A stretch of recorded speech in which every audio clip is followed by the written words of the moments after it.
Find your niche.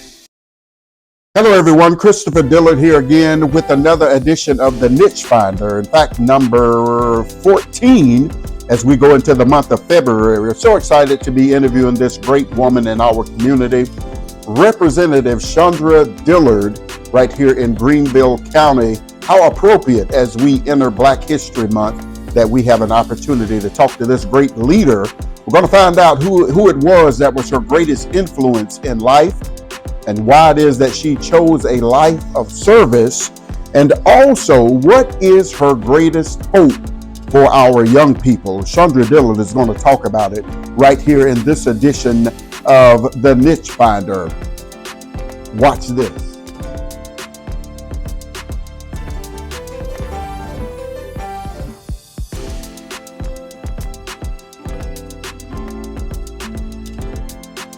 And it's Christopher Dillard again here with the Niche Finder. I am so honored, so glad, so inspired to have this young lady sitting across from me on this edition of the Niche Finder.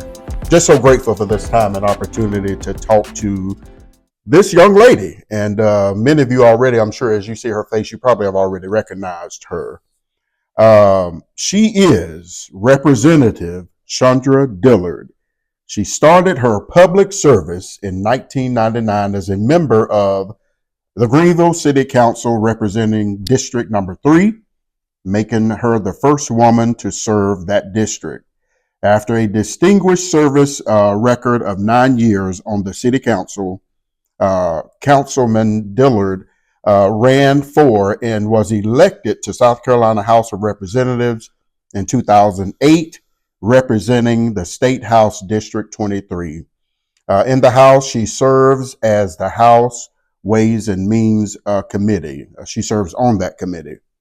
Representative Dillard, what an honor to be able to talk to you today. Well, Christopher, it's an honor to be here with you. You know, today. Everywhere I go in Greenville, it never fails. They say, do you know Chandra Dillard? Is that your mom? Is that your sister? Do you know her? Y'all look alike. And so everywhere I go, I get ask that question. Well, you know, we haven't confirmed that yet because Right. We've been talking about that. But right. Genes don't lie. They don't lie, do they? They don't lie. Thank you so much for being here today. Well, thanks again for having me. And you know what? You're going to inspire someone. I think you're the first probably politician that I've interviewed in this setting on this podcast.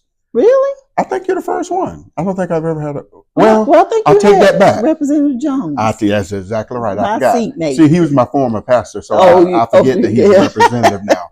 So, great guy, and you're a great lady. And we just thank you so much for what you're doing for our community. And we're going to talk more about that today. Sure. First of all, let's get to some personal things. Where did you grow up, Representative Dillard? Well, I'm a native Greenvillian. Really? Yeah. Wow. We're few and far between now. We really are. And we welcome people who are coming to town. Greenville is busting at the seams. It really is. We talk about the border all the time in politics. I don't know about what's happening between Georgia and North Carolina, Florida, right? But they coming over here. They coming here. They coming here. That's right. But you born and raised in Greenville? Born and raised in Greenville in the Nickeltown community. Wow. Large family? No, very, very small actually. Family. Yes. Wow. Very small. So I want to know, because you seem like such a soft-spoken lady and, real quiet, but I'm like, nah, I don't know. I picked that up, but I'm pretty sure there's some fire up under there because what you do, you have to have some kind of fire down in there somewhere. So, but I want to know, where did you get the servant's heart that you have? Everybody doesn't have that, where you just want better for our people, not only our people, all people. Where did you get this heart from to serve the people? Well, Christopher, God gave it to me, right? Mm-hmm. But he placed some wonderful examples in my life. My father, mother, my grandparents, people who have mentored me along the way. Sure. And they're still mentoring me. I mean, I have 88 plus year old folks in my life that I call. And, they tell me things at 88, like, well, you just have to keep recycling yourself. And don't give up. Don't give in. There's always another way to do something. And, keep serving, even when people don't appreciate it or, don't give up. So I just have some wonderful examples that have gone before me and who are still in the community that I admire. And to know that when you're serving others, that's where you receive your real blessing. You know, I'm so glad you said that, because that it made me think about, as I was looking over my notes for this interview today, I thought of the scripture that says that there was some arguing going on between the disciples and around Jesus, and they wanted to know who was going to be the greatest. And he said, for those of you that want to be the greatest, you have to learn how to be the servants of all people. That's who's the greatest. And I thought of that scripture last night as I was thinking about this interview today. So tell me about where you see politics, because let me just say, we're not going to be political, but politics have certainly taken a turn in the last few years. How do you keep your main thing the main thing as serving, and not get caught up into the nastiness of politics, if that makes sense? It does. People ask me that a lot, actually, particularly serving at the state level. Sure. But I keep the main thing because I know who I'm serving. I know who sent me to serve. Come on. And I usually have some projects or things that, that I'm concentrating on. Sure. And so in order for me to be successful, to get those things done, it's not going to require a lot of drama, because then I'm off over here in the ditch somewhere. I've lost my focus, right? Yeah. And then I'm not able to get those things done. And when I started this journey of public service, and this is my 25th year of serving. 25 years. Yes. Wow. I never saw that coming. That's amazing. I just wanted to get a few things done, right? Yeah. But I prayed for discernment. I prayed that the Lord would keep me humble. As a matter of fact, I had an uncle. He said, "You're gonna be all right. Just stay humble. Stay humble. You'll go far if you stay humble." But so I focus in on those things. I mean, it's impossible not to know what's around you when the drama does start. Sure. But you have to identify your role. Come on now. In chaos. Yeah. You don't need to be the one bringing it. That's right. Or stirring it up. That's good. Perhaps you need to be the one that's the quiet voice. Right. That pulls somebody to the side and say, hey. Yeah. Right. That's not right. Because how else are we going to get things done? Right. And somehow, some way, we as elected officials, and I've seen some now come and go, right? They lose their focus. And it's a winner take all position now. Wow. Politics, the political arena, was created for collaboration and dialogue. Okay. And it's okay to disagree. Right. But let's disagree agreeably. No, let's disagree agreeably. I mean, that's what we do in our households, right? With your wife. We don't see your brothers, your sisters, right? We're all different. Yeah. But we bring our best ideas to the table, and Absolutely. we should be able to talk about those things for the best outcome for our constituents, our community, church, wherever we're serving, right? I remember there was a time where we could disagree, politics, be it whatever, and you pretty much just said this, and we could still love each other and go on. But now it seems when there's a disagreement, we want to throw each other away. Well, it's true. You know what I mean? Right. And what I try to practice in that space is that it's okay to disagree on the subject matter, how we're going to tackle it, but I don't take it personally. Right. So, if you're telling me something, I might disagree, and I'm saying, Christopher, I don't see it that way. But that doesn't mean I don't have to dislike you. Absolutely. Because you're a cool guy, right? Absolutely. Yeah, I think I am. So this is one of were you one that loved school, because it seemed like you were just this straight A great student growing up in school? Was school something that you really took to, that you really liked, maybe that shaped what you're doing now? Did you love school? I don't know that I love school, but I realized, and it was poured into me, that education was a means to the end. Absolutely. That it was important for me to do well in school, or whatever it is I was, going to do.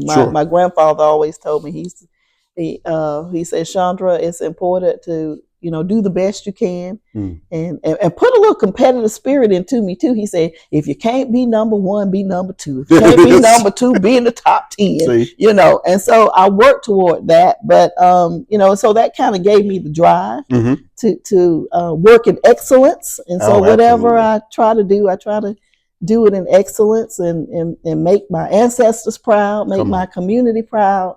But I will say it was high school where the love of politics and public service. That's where it started, in high school? Resonated with me. Yes. Wow. Okay. You, of course, you have served and did public service, and you have secured millions of dollars to address human development, community development, affordable housing, infrastructure needs. You have served on a number of boards, which is the Nickeltown Child and Family Collaborative, an organization that you founded to empower parents with children to create a sustainable infrastructure for family success. And I'm pretty sure this is near and dear to your heart. When you see our children in our communities, when you see single mothers, what does that do to you to make you want to make things better for our people, if that makes sense? When you see our people out, you don't just see them as someone else, you see them as us. I do. And so how does that, and I see how it's shaped what you have formed here. What does that do for your heart when you see single parents, single mothers, and our people in our community? Well, at one time, my mother was a single parent. Mine too. But she had a village around her. Yeah. Yeah, right? Yeah. And I'm not saying my father wasn't present in my life. I'm just saying that, Sure. once they divorced, she became a single parent. Sure. And that creates different dynamics. Oh, absolutely. And if we fast forward today, there are a lot of single moms, single dads. Oh, yeah. And, they want to be empowered, sure, right? Sure. They want to belong. As a matter of fact, there was a survey in the Nickeltown community where we surveyed some parents, and they said they felt isolated. They felt alone. And I said that shouldn't be, right? Should not be, right. And we talk a lot about kids and their success, but their greatest teachers are their parents. Their parents. They leave school, they go home. And so this was the idea around the Nickeltown Child and Family Collaborative, where we work with parents to help them realize their dreams. They do vision boards. We talk to them about school, health, wellness. Oh, yeah. If they want to talk about the spiritual realm, we're not a spiritual, nonprofit, but we certainly give out advice of where you can go. Sure, right? Absolutely. To get those resources. So, absolutely. it's about building community.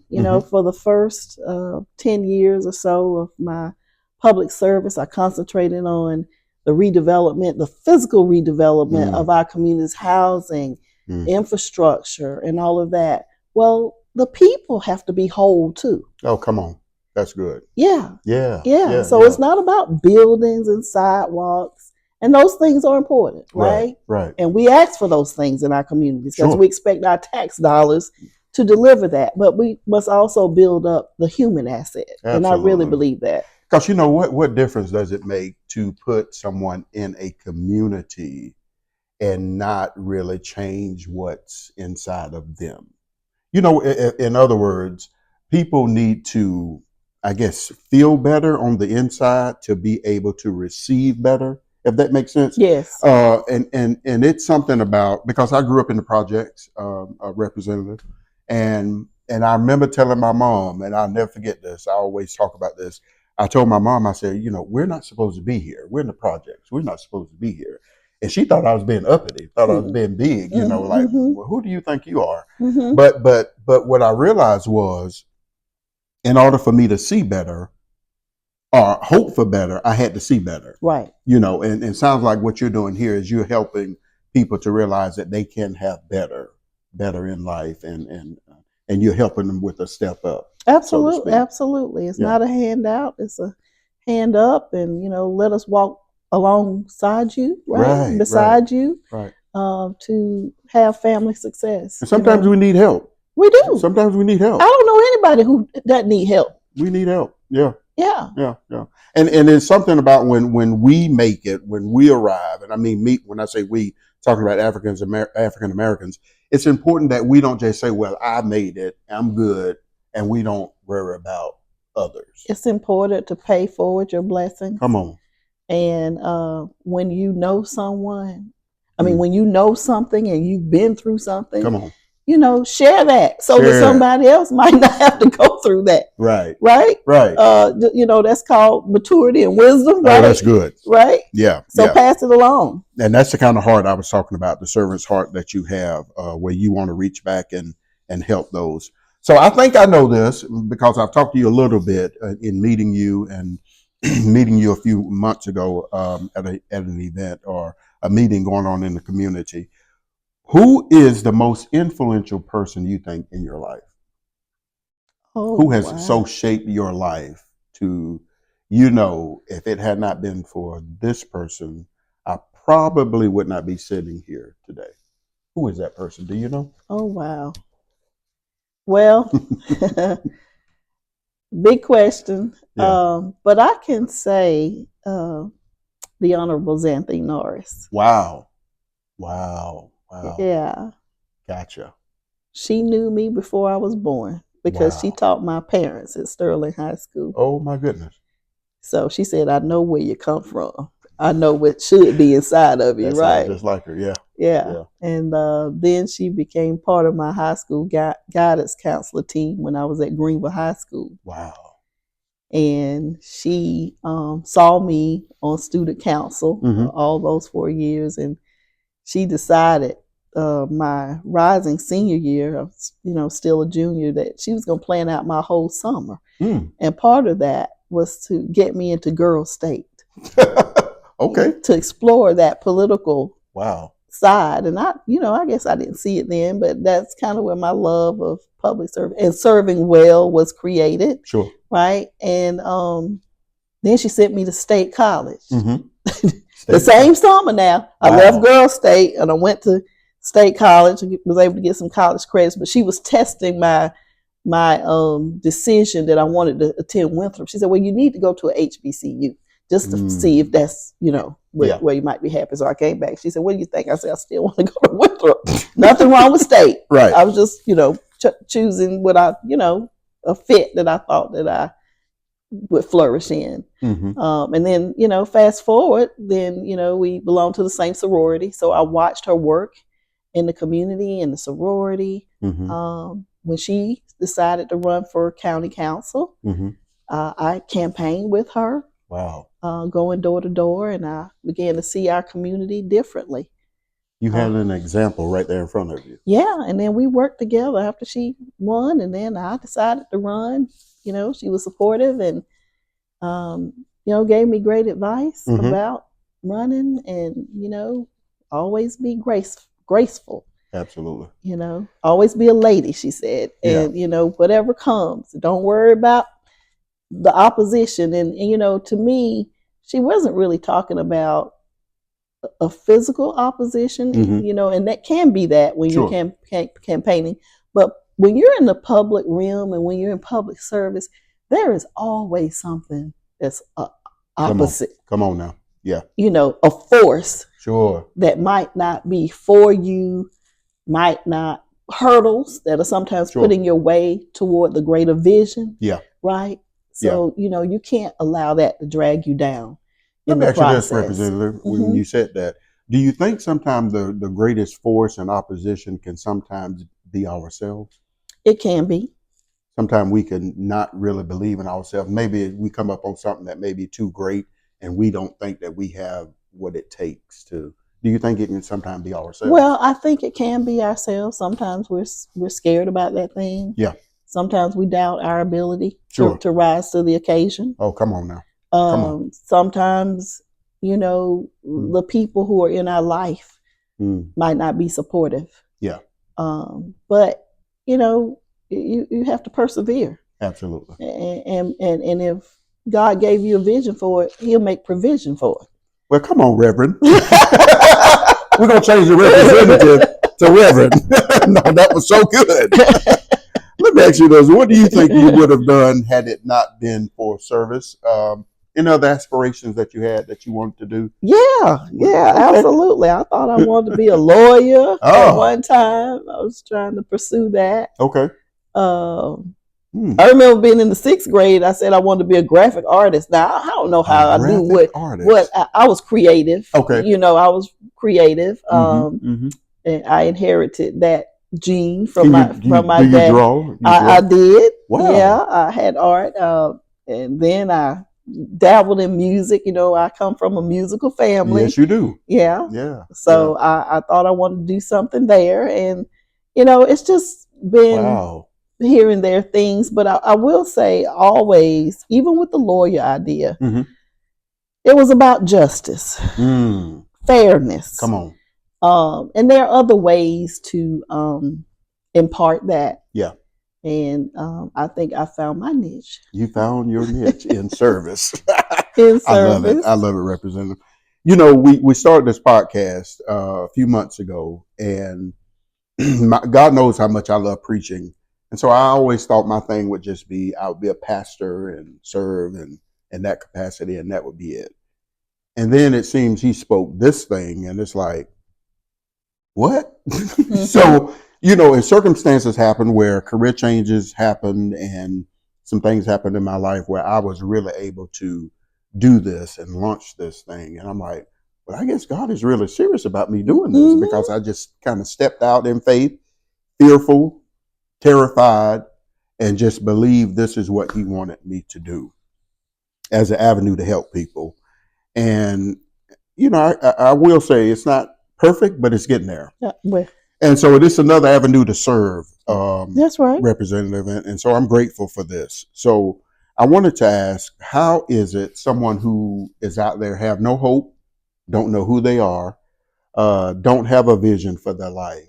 How is it that you can help them aspire to wanting something greater for their life and finding out what it is their niche is? Because they say, I don't know. I have no idea what I want to do. I don't know what I'm passionate about. I don't have a passion. So how could you possibly steer them and help them? Well, I talked to some folks about that, and I would say, think about what brings you joy. Come on. Yeah. Right. That thing that's always been in your spirit. That you think is nothing. Nothing. Right. Yeah. It is something. Yeah. And then once you identify that, think about how to amplify that. What does it look like outside of your mind? We got to get outside of our mind. And or who's doing that thing. Come on. That you really would like to do, but you don't have a clue about how to get there, right? Yeah. Well, guess what? You probably need to call that person. Wow. Ask them to mentor you. Yeah. Yeah. Yeah. Wow. Yeah. Ask them to mentor you. Yeah. And also, I'm a spiritual person, right? Yeah. God will call you to things. Come on. It's just sometimes we aren't listening. Plain and simple. You're just ignoring him. Wow. And so I think depending on who you are as a person, and where you are in your maturity level, your spiritual journey, it is possible to do anything that you want to do. Amen. But I just think it might come a little differently to you, right? Sure. Some people like to meditate, but it is that thing that has always been with you. Yeah.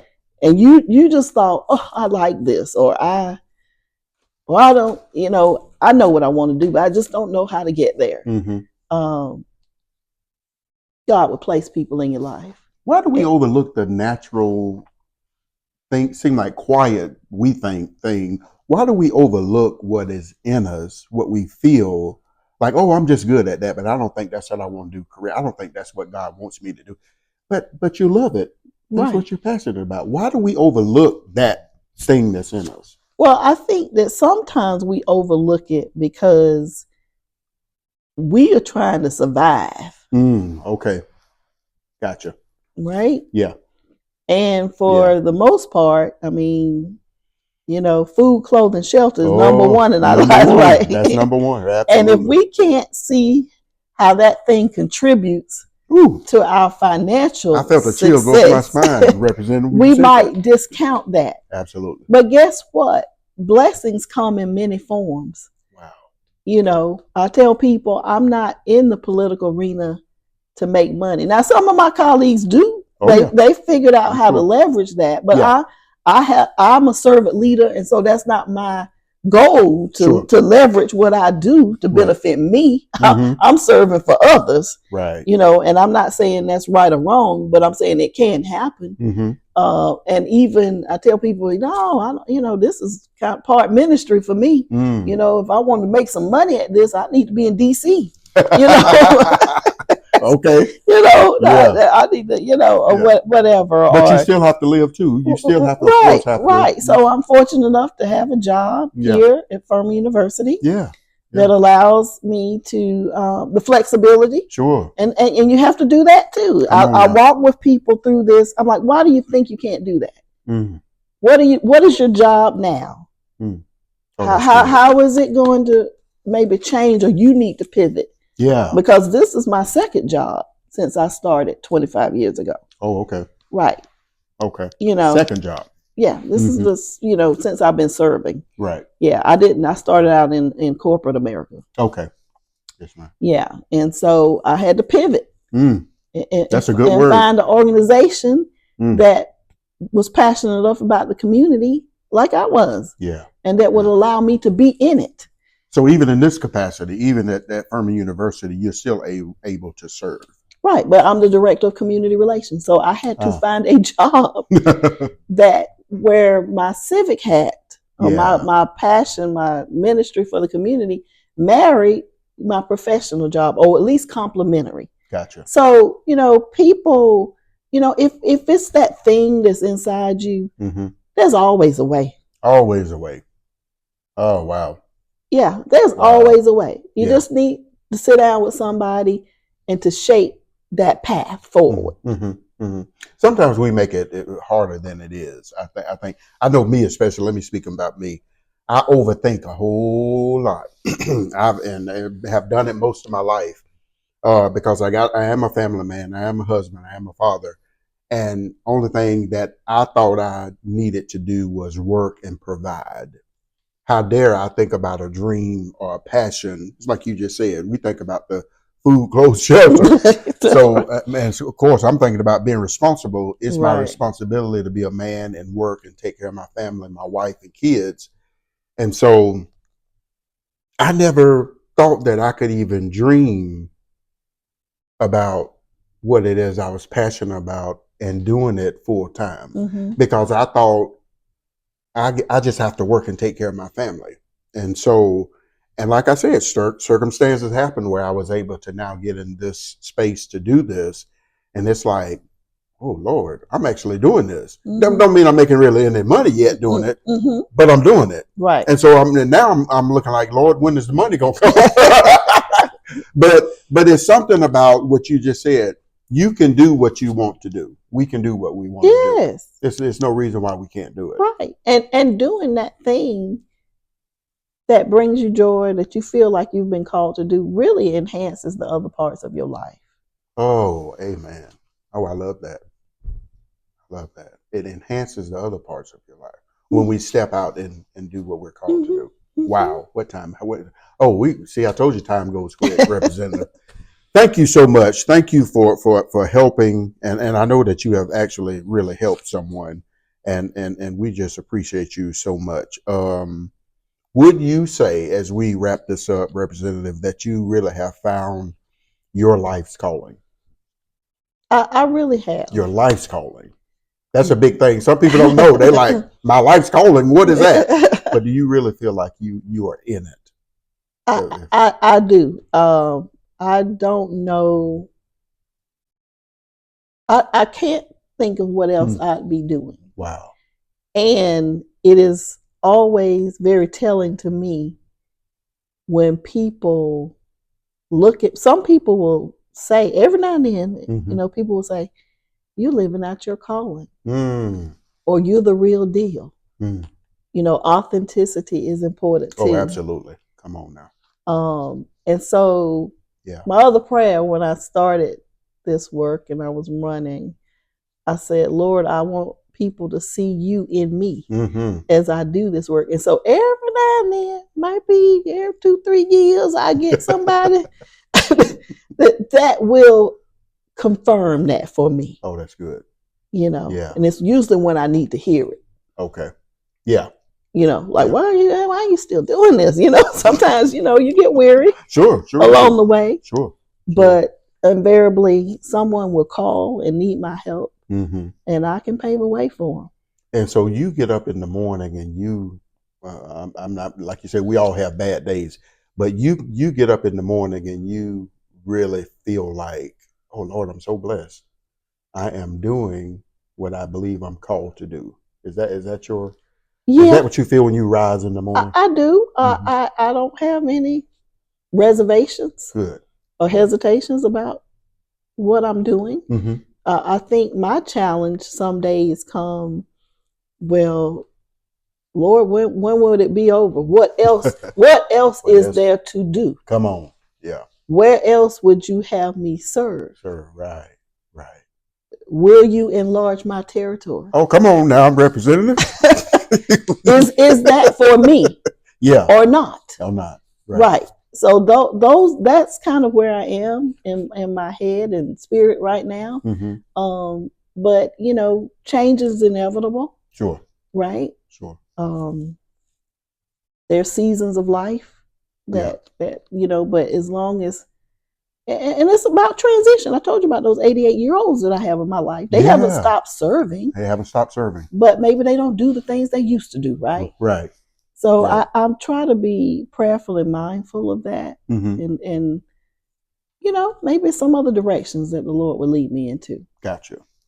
And as we close, what is the greatest hope that you have for our communities?